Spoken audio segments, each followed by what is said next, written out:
जेव्हा आम्ही राजमाची ट्रेक करायचं ठरवलं तेव्हा मी इंटरनेटवर जाऊन थोडेसे सर्च केले की इथं स्टे करायला काय पर्याय आहे का, कारण मी ऐकलं होतं की राजमाची चा रस्ता खूपच खराब आहे आणि मग वन डेमध्ये थोडंसं डिफिकल्ट होईल. म्हणून मी कॉल केला. मला एक राजमाची कॅम्पिंग ट्रेक म्हणून एका हॉटेलचा नंबर मिळाला. त्यांना मी कॉल करून विचारलं की आम्ही 4 व्हीलर घेऊन येऊ शकतो का, तर त्यांनी सरळ सांगितलं की तो 4 व्हीलर येत नाही म्हणून. मग आम्ही ठरवलं की आपण 2 व्हीलर घेऊन जाऊयात.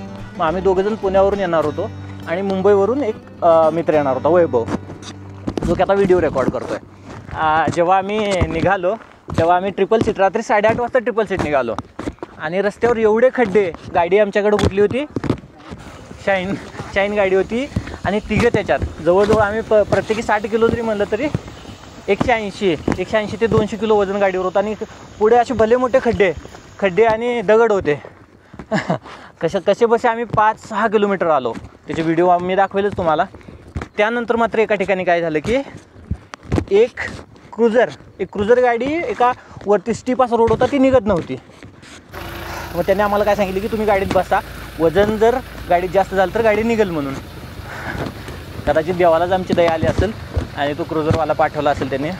आम्ही दोघंजण, मी आणि वैभव, त्या गाडीत बसलो आणि त्या गाडीतून आम्ही जीव मुठीत धरून आम्ही आलो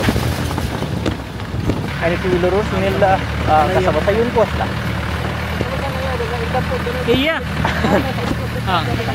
गाडी एका बाजूला आणि सुनील एका बाजूला.